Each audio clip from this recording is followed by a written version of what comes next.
This is a show about the men and women that serve in our military. It's a story about life as a soldier and now a civilian.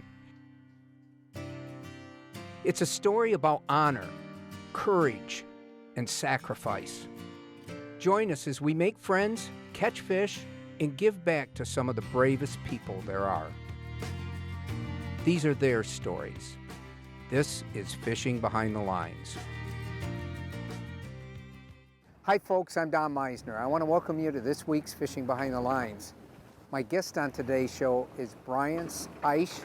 Brian is going to be a tremendously interesting story.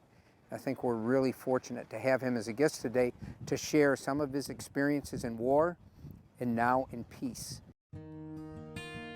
I grew up wearing camouflage and hunting and fishing. I grew up in a little town called Shiocton, Wisconsin. Lived right on the Wolf River, so I grew up walleye fishing and deer hunting and raccoon hunting and rabbit hunting and all that, and grew up with dogs and pigs and horses, and Dad was a cop. I was a senior and I didn't have the best grades. They're B minus C average. And I had no idea what I was doing, and I was working at Walmart, and I went and talked to the National Guard recruiter, and I joined the National Guard out of Wisconsin.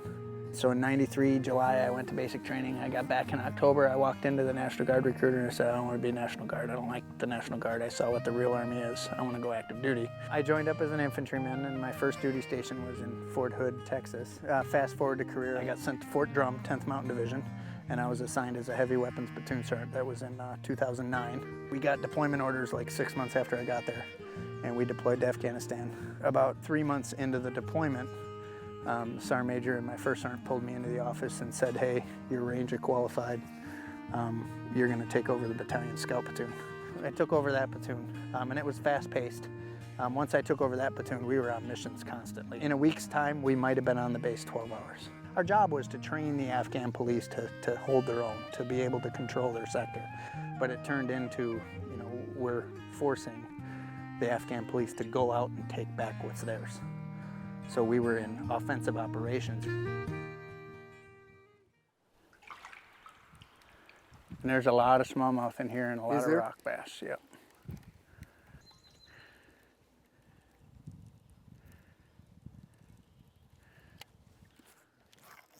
There you go. This might be bigger. Oh! Ooh. You want the net? You got light line, sure. yeah.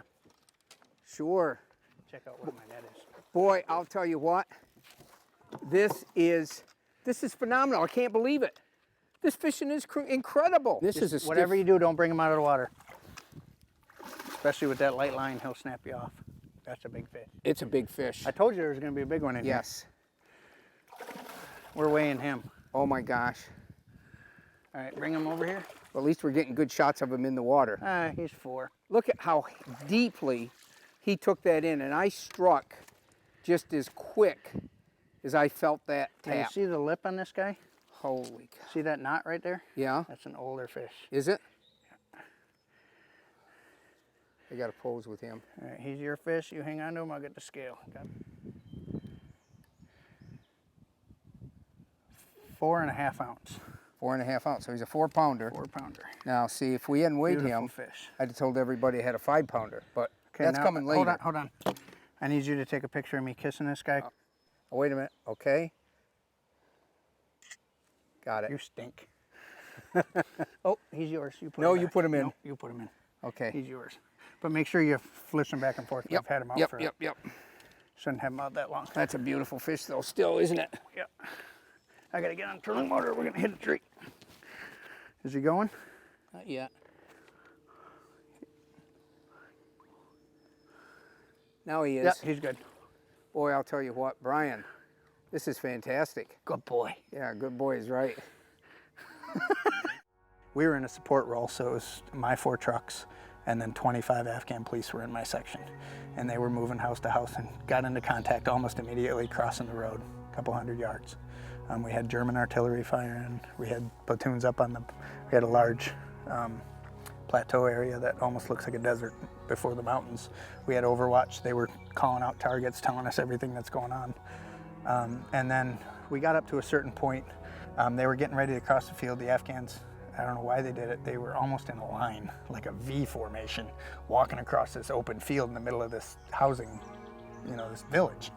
And they came under linear ambush from the right side, RPG and PKM. PKM is 308 rounds.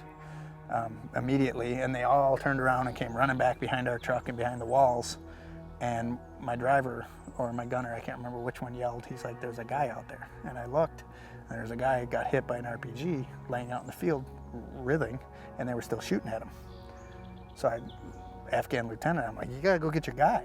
He's like, "Nay, nay, nay, nay." And at that point, there was no thinking involved. It was just reaction. Really? I called up my commander, Cobra 6, Predator 7. I was Predator 7, going to get him. And all I heard was, "Be careful." After that, everything shut off. We don't leave our guys behind. I don't care if they are Afghan, they're on our side. That was my thinking at the time.